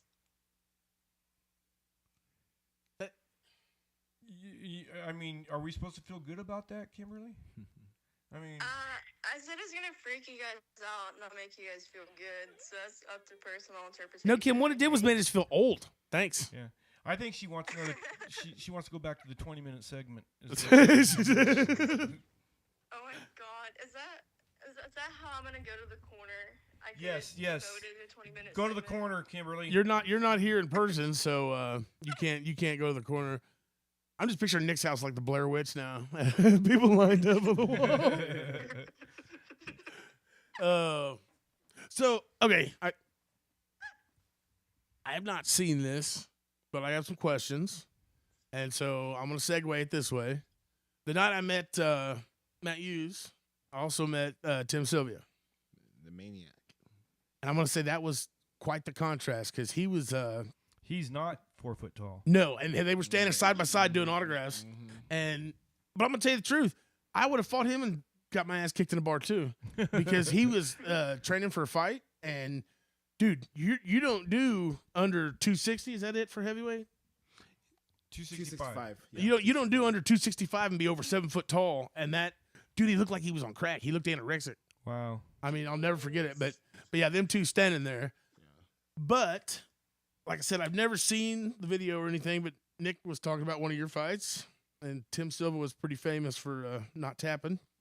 Oh And- yeah. Oh, yeah. Razak's really famous for not So tapping too. yeah, can you just tell us a little bit about that story? I mean, not to bring up bad, but that's No, not even bad. No, it's Well, hold on. Let me tell my story part of it first, Okay. okay? Because I watched that fight live, and the first time I met you, I was like, God, how do I know that guy? You know, because I took Noah to Taekwondo, and you were there, and you're obviously an athlete. You know, you're a big, muscular dude. You know, and I'm like, how do I know that guy, man? And then we talked, and it was probably the second or third time that I met you that I was like, oh. And I don't know if I realized it or if you told me that you were in the UFC, but I don't know. But finally, I realized, and I knew it was, and I didn't know your name, but I knew Kyle Kingsbury's name, you know, because the guy Kyle Kingsbury is my second UFC fight. Steve Cantwell was my first UFC fight. no, but Kyle's the one that you didn't submit to. No, Steve Cantwell. Oh, really? Yeah. Do you remember? There was a small promotion called WEC that the UFC bought out. right. Yeah. So Steve Cantwell, he came over from there as their 205 champion when the UFC bought out that promotion. Like Uriah Faber Okay, came yep, from yep, there. yes, too. yeah, that's what I was So- trying to remember. Yeah, Uriah Faber. Yeah. Right. So But I remember seeing that, and I remember standing there going tap, tap, tap, and I was standing in front of the TV going tap, tap, and I remember because you looked like you went into shock when your arm snapped, because you sat up, and your eyes were like this big around, and I was in shock because I didn't understand why the fight was stopped. oh really? Yeah. Wow. I didn't. You're in the moment. I'm just trying to get out of this. Got my adrenaline pumping and everything, and the referee stops it, and I'm like, "Why are you stopping it?" I So didn't- your arm was broken, and you My- literally thought it was a premature stoppage. I did think it was a premature, but Dude, luckily it wasn't broken. My elbow got dislocated from that, so no surgery or anything like that. Wow. Just physical therapy for a couple months and everything to get it right. So is that what they were talking about back in the day, like way back UFC 1 and 2? They was talking about Hoist Gracie would break the capsule. Is that? I don't know what. Maybe, I never knew what that really yeah. meant. Yeah, I'm not. I thought the capsule was on your knee. Well, they would say like arm bars. They would they broke his capsule because the guy would come out of the fight, with his arm just ruined, because they didn't even know to tap back then. They didn't know what he was doing. But Yeah, I mean, I wouldn't have changed a thing. Again, it was a competitive fight, but he was a lot more skilled than me. He was in a better training situation than me. So that was a fight that made me realize, all right, I got to get out of here. Like, as far as Iowa, where I was training, I need to really go somewhere with like some real good UFC level fighters because that situation and everything. But yeah, I was just trying to get out. I'm like, man, I tried to get out of it, try to reverse it. I didn't do the right thing, and I was stuck. And I thought maybe I could tweak my arm or move my arm and get myself out of it, and didn't work out. Referee stops it. Like, what's going on and everything like that. Oh, you got your. You didn't even realize it. Yeah, because again, you're in the moment. Got the Yeah, adrenaline the pumping and adrenaline stuff and all like that. Like, all right, so they took me to the back and stuff and everything. And I gotta say that was one of the coolest experiences because that first fight because again, it was that's at that time the UFC was doing. That was your first UFC fight? Yeah, that was my first UFC fight, and at that time the UFC did something called like Fight for the Troops. So they would do shows at military bases and everything. So we were at Fort Bragg, North Carolina, at their base and everything. And like all the soldiers were like cheering us on. Yeah, and stuff yeah, like that. yeah. So they were so cool and everything. And so it was such an honor to get to fight for them and everything. Oh yeah, and that's that cool. Experience. So, yeah, I remember that. I remember all that. But yeah, but my arm didn't start hurting until they took me in the ambulance, and the adrenaline starts wearing off. I'm like, Memories. this doesn't feel too good. And That's why everything. I stopped the fight. Right. Memory is so weird because I could all this time I remember it as against Kyle Kingsbury in Phoenix. Did you fight him in Phoenix? No, I fought Kyle Kingsbury in LA in my last UFC fight, and then I did have a fight in Albuquerque, New Mexico, against a guy named Houston Alexander. Huh. So that was my desert fight. If you want, I've been telling that I story. think I remember Houston Alexander. He was he was. Yeah, I big, remember him. Yeah, he was a Big guy. knockout Yeah, artist, knockout just an artist, axe murderer. Like Yeah. that was his nickname, Wow. but just yeah. Wow. Yeah. Did you know Joe Rogan talked about your fight where you got your arm broken? I mean, during the fight? When No, on JRE. Really? No. No, I watched him talk about it one time. He was, Really? Yeah, and he said something like he just had too much heart and he just wouldn't quit and got his arm broke. Yeah. Yeah. And Cool. I'll take yeah, it. Yeah, he Hell yeah. mentioned your name and everything. Cool. Yeah, Cool. yeah, that's cool, huh? Yeah, I was all, yeah, I know him. And that's one of those things where like I'd rather go out like that. Oh, yeah, totally. And be, I guess, remembered in some Yeah, capacity yeah. than to just whether tap or just to lose Yeah. or lose a boring fight. I snap my arm than to have where no one than to have some fight I lost by a boring decision. I so, think yeah, it's yeah, beautiful, yeah, yeah. actually, Razak. Yeah. I think it's beautiful, man. No, really, that's the coolest thing ever, man. That's almost cooler than winning. Almost. Yeah, almost. Yeah, Yeah. yeah. But it was boring fights do suck. Yeah. Yeah, they do. I Yeah. always tell you people don't remember them. You don't remember them. all the time Especially like when you're really waiting for it, and Yeah. then they just kind of circle around the ring. a well little bit. that's what I always tell people, like every time there's a rubber match in the MMA Mm-hmm. and it's went one of two ways, Yeah. like the great Yeah. rivalries, Chuck Liddell and Randy Couture, Yeah. like stuff like that, or Hoist Gracie and Ken Shamrock was the most boring fight ever. Yeah. 30-minute rounds. God. Shamrock came in, Gracie grabbed guard, and they laid there for 22 minutes. Literally, like, with hip kicks from the bottom. But, like, Liddell and Couture, like, by the third time, I'm just saying they respect each other so much. Right. It's respect to a level of fear. Like, they know the other guy can knock him the fuck out, you know?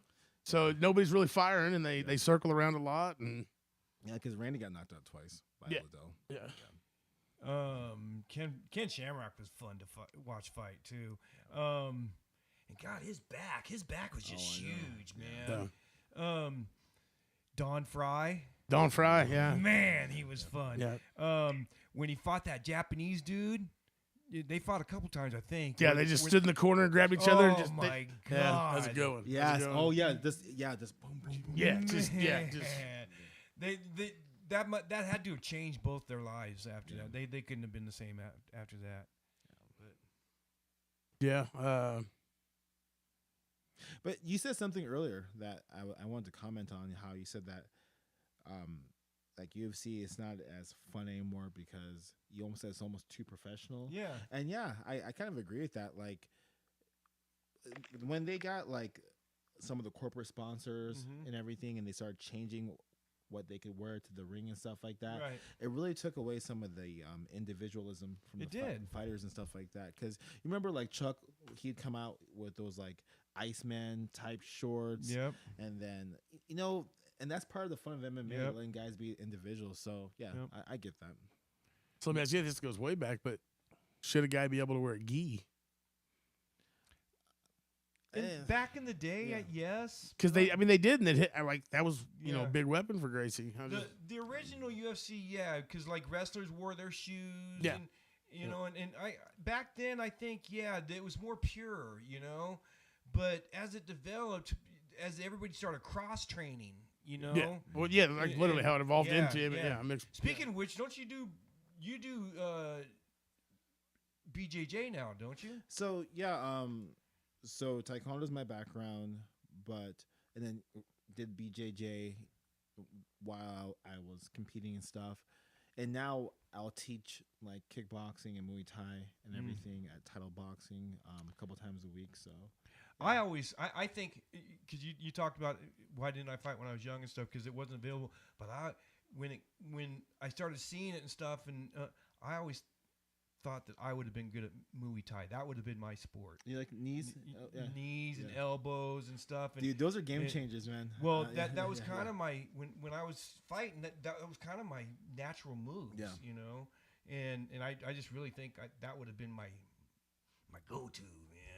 Yeah, and I've had 2 fights where I've basically finished the fight with knees and everything. Yeah. And one like where I busted the guy open because of it. Yeah. The plum was my move. Okay, yeah. And I didn't know it was a plum. Yeah, that's what I did. Yeah, the plum. Yep. That was my equalizer. equalizer. Hell's a plum, man. You get your hands behind their neck and just like so. Just tying them up. Yep. That was my equalizer. I call that the tongue pole. Kickboxers. Yeah. Everybody was always bigger than me, so I used to try to get a hold of your head. Yeah. And that was one way I could do it. And I could control you good that way. And plus I could mount. And I didn't know it was the mount. But I could, if I could get a hold of your head, I could mount you. Because most guys weren't trained. And I could, once I get a hold of your head, I could swing you around. and I could end up on your chest. So that was usually my game plan. Or if I get, But yeah, that's Muay Thai, man. That's a brutal one. Yeah. And those guys, they train like by kicking trees and stuff, I mean, is that real or is that just in the movie? No, that's real. I remember Or no, Thai boxing. It's the same thing. Is that the same thing? Same thing. I used to live catty corner from this guy from Thailand, and he grew up doing. His whole family did Thai boxing, right? And no, he literally used to punch trees and kick them and stuff, and he had these shins that were like rocks, rocks, and I think they're, by the way they train and they grow up doing it, their shin bones are actually they're thicker. Yeah, exactly. Calciumed up. Yeah, calcified. Yeah. God. Yeah. Imagine getting kicked in the side of the head with that stuff, man. bing. It probably sounds like an aluminum bat, you know, bing. Well, we've seen it. It'll break a leg. Yes, It's always the kicker, though, isn't it? The kicker's like the breaks, not the. Yeah. You know, NFL field goal kickers. The good ones are guys that grew up playing soccer. Mm-hmm. You know, and I'll bet you a soccer kicker could give you a leg kick like crazy. You know, somebody that grew up playing soccer, I bet you they can kick you in the thigh and make you want to cry to your mommy. You know. Yeah, I mean, it's all about the technique, though. Yeah. Of how you're throwing your That kick. snap. That's the motion, because doing a punt or a field goal kick is a lot different than swinging your leg to that's true. to damage someone. So Yeah, that's true. It's like throwing a football or punching. That's two different things. right. Since Nick doesn't understand, maybe you should show him real quick. Just give him just one. No. Then you play along. No. Leg kicks, those just seem, God, I'd rather you kick me in the head, I think, man. I mean, that's extreme. But I don't want to be got. Yeah, I know. It's those leg kicks. I mean, you'll be limping for weeks. Oh, man. Yeah, but I still don't want him to kick me in the head. No. I'd rather my leg hurt than die. Fucking That just seems so painful. get fucking God. crow copped up in here. Crow Cop. Oh, that was my fighter. I love Crow Cop. Oh, yeah, Crow Cop? Oh, my God. Love Crow Cop. Yeah. Robbie Lawler, he's my favorite fighter of all time. Oh, Lawler is okay. Yeah. I when he first I saw him when he was like 19, man, and God, what a brute he was, man. And there was at that time there was nobody like him. Yeah. You know, he came in and was like, "Oh my God, who's this guy?" And then he left the UFC for a while. Yeah. He had a slump for a while, and then he came back and just tore it up. Yeah. That fight with Rory McDonald. Yeah. Roy McDonald. Yeah. God, that's like one of my favorite fights ever, man. I'd say my favorite ever, and part of it's the way he showed up was Anderson Silva. Yeah, he's one of my favorite fighters. Because literally he was fighting redheaded dude off the show, Chris Lieben. Oh, Yeah. I love Chris Lieben. The way he dominated him like that, it was like, And then they put him in there with crazy. Rich Franklin. Yeah, Rich Franklin's a bad, dominating dudes, and Rich Franklin had nothing for him. Nothing. Broke his nose, like Yeah. ended his career, like. Yeah. And everybody's like, "Who the fuck is this guy?" Well, I remember the look in Rich Franklin's eyes. Yes. He was like, "Who is this guy?" Yeah.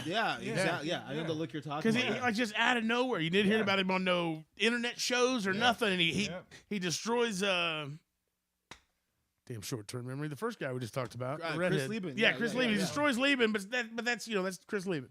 Yeah. And then it's like, But at the time, like Lieben was considered like a contender.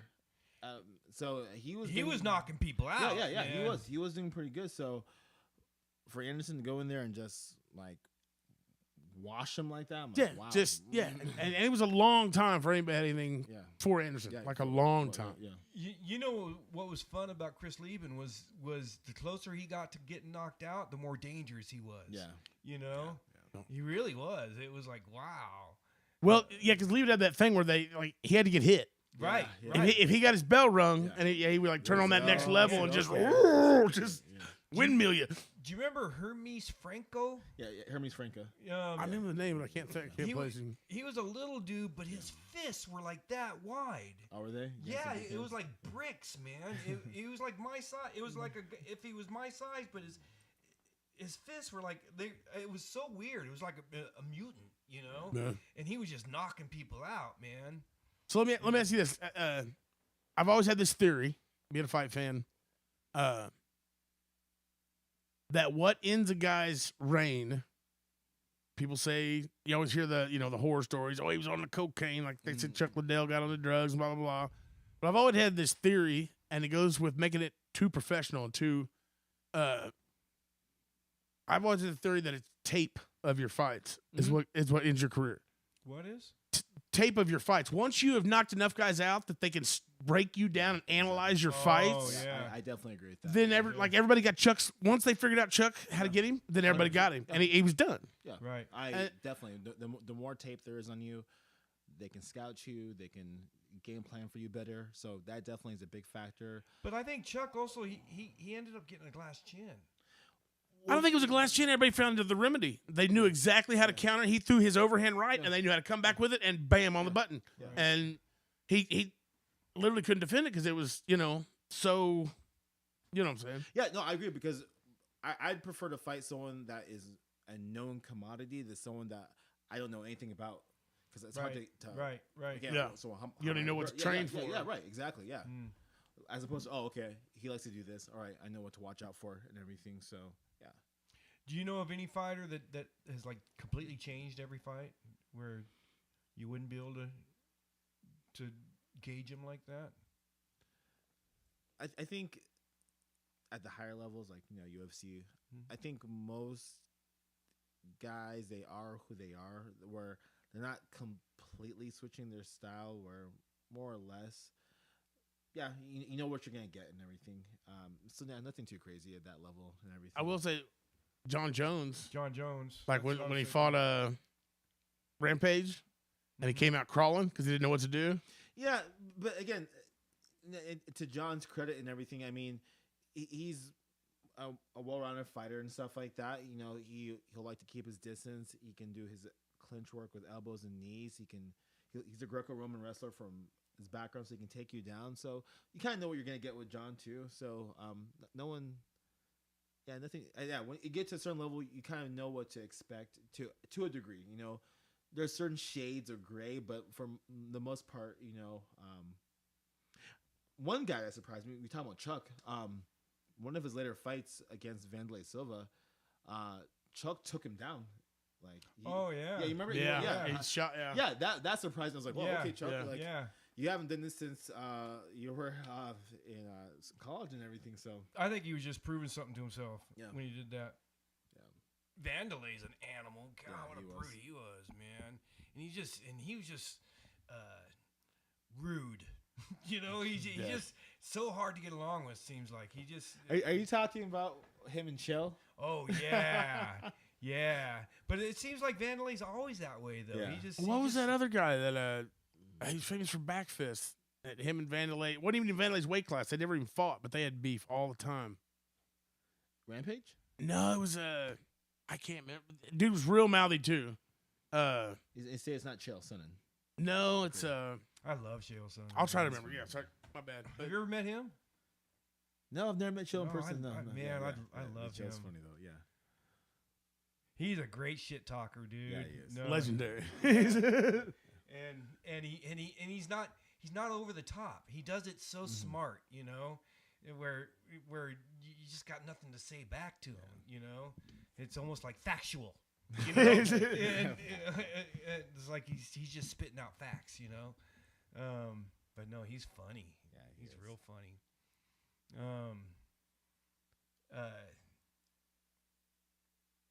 Oh shit, I forget what I was gonna say, Ernie. Smoke another. I should. Smoke another, Nick. Nope. How about we play a couple songs here? Razak's got to get going, buddy. Okay, okay. Well, thank you, Razak. Yes. Thank you guys. Thank you guys. It's been fun. We love you, man. We think you're awesome. We're glad you didn't beat us up. Hey, And- with all your experience, man, and you're the last guy. I'd mess with, Whatever, man. dude. Whatever. I mean, I was kind of hoping you'd at least like. Is there anything you want to promote or anything while you're here? Oh, well, hey, I live here in Overland Park, Kansas, and if you guys are ever looking for anything real estate related, buying or selling, I work for Worth Clark Realty. Look me up, Razak Al-Hassan. Right on, right on. All right. Well, thank you for being here, Thank you, man. gentlemen. Thank you. BICradio.com. Right on, Razak. Hey, thanks, guys. Hey, that's fun. That was fun. All right. Man. Are you still a personal trainer? No. Just like I said, I just teach the group fitness classes at Title Boxing like 2-3 times a week. Okay. Yeah. So you don't do that obstacle course thing anymore?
Me and buddies looking out there on Facebook. Everybody left me alone. I'm just sitting here playing music on the radio. I think we had a pretty good show tonight.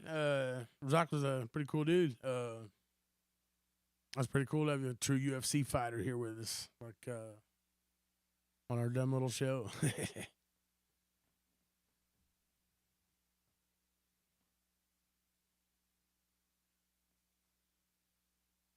And our chat's broke. The chat's broke on Facebook. So if you're commenting, we don't know. We'll probably answer them later. But we've had a few technical difficulties this evening. We didn't monitor the radio chat or the Facebook chat because we can't get in there.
And he's never beat me up.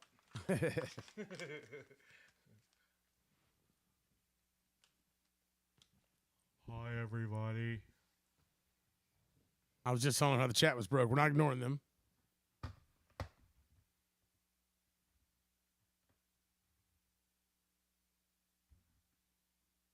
And welcome back to the Midwest Connection. That was 5 Minutes Alone, Pantera, and Hey Man, Nice Shot by Filter. Hey, man, nice shot. So that was really fun, man. Talking to him. Me and Nick were just we're kind of amazed, like we didn't sound like idiots tonight as much as we thought we would. Yeah, we're definitely MMA fans. Like I mean, yeah, no. Yeah, like we know our shit. Yeah, like we didn't just know names. We're picking out individual fights. But I hope you guys enjoyed that. Trying to do something different on here every now and then. You know, keep it fresh, keep it original, keep it not sucky. How do you think we're doing on that, Nick? On the not sucking part. I think we did all right. But I mean, sometimes I'm sure we suck. I wish we could have opened our chat tonight. Yeah, That's because we had some people in there, and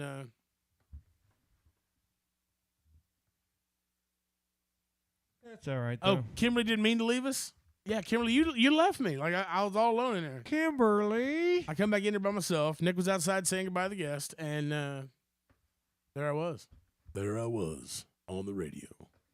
But I think we're gonna kind of call it kind of early tonight. We're gonna play a couple songs here, and then Nick might say goodbye. But hey, I gotta tell Nick something.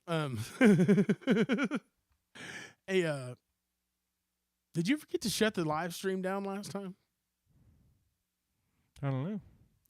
One of my buddies from work, he was like, "Well, I got back on there and at midnight. It was just a dude, just that Nick dude."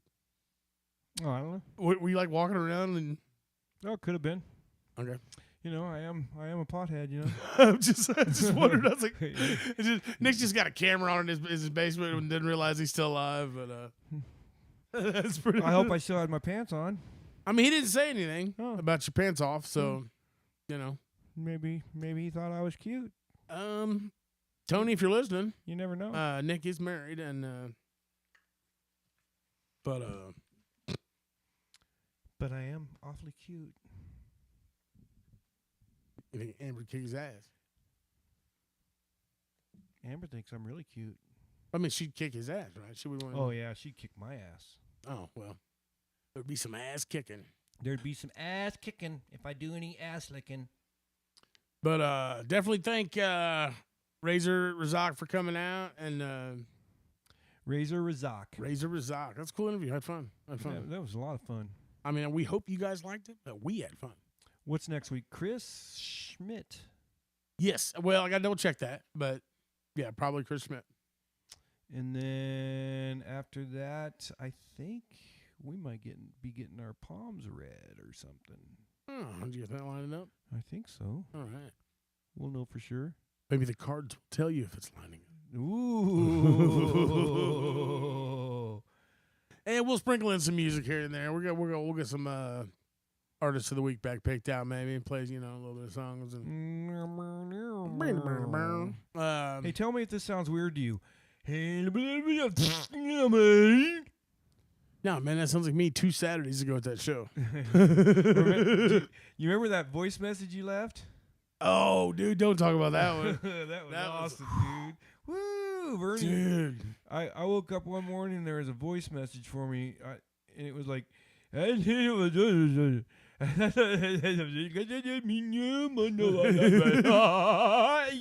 right, hold on. So let me explain myself.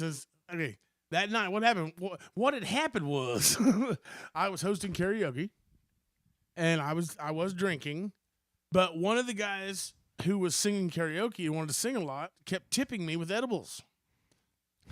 All night long, dude. He'd come up and sing a song, and I'd eat 10 milligrams, and then he'd go sit down, and I'd have me a mixed drink. I'd have 3 more singers. He'd come back up. Damn it, I'd have me an edible. I'd have me a mixed drink. And then he really wanted to sing. We were getting busy, so I was making him wait longer. So he's going to give me 2 at a time. And when you're drinking, sometimes you don't have the wherewithal or the intelligence right? to say, hey, bro, maybe I don't need a whole bag of edibles hosting karaoke. Yeah. And the bad thing was, Nick, you weren't the only one who got a message. Yeah. I got home at 1:30 in the morning and messaged fucking everybody. I wanted to talk, apparently. Couldn't understand a goddamn thing. I mean, said. it literally.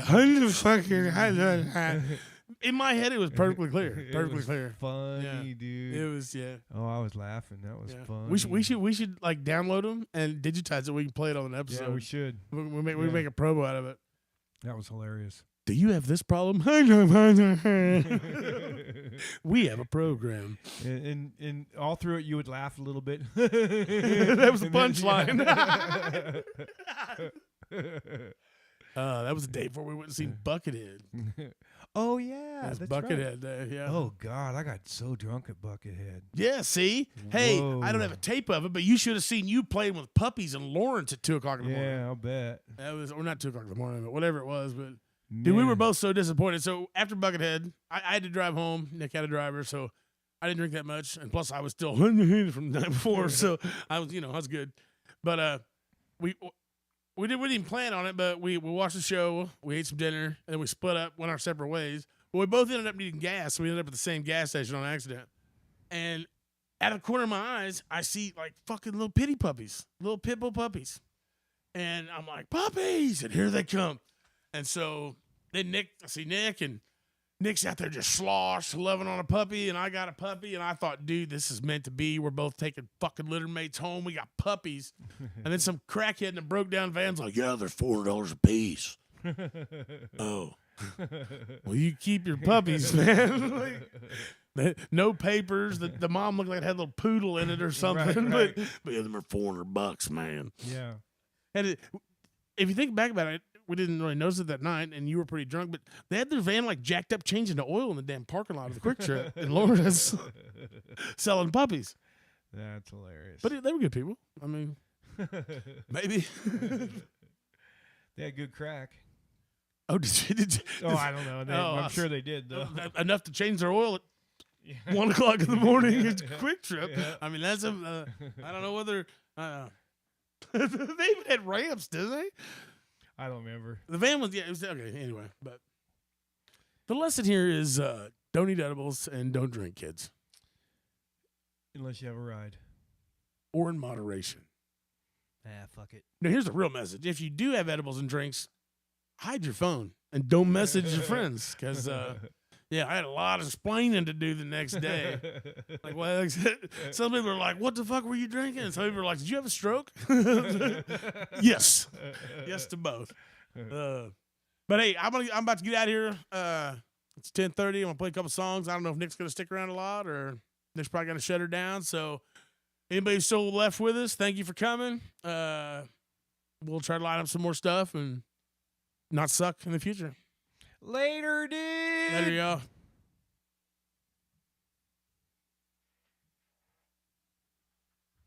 $10:30. Right on, right on. Right on, right on. Be a lot cooler if you did. Be a lot cooler if you did.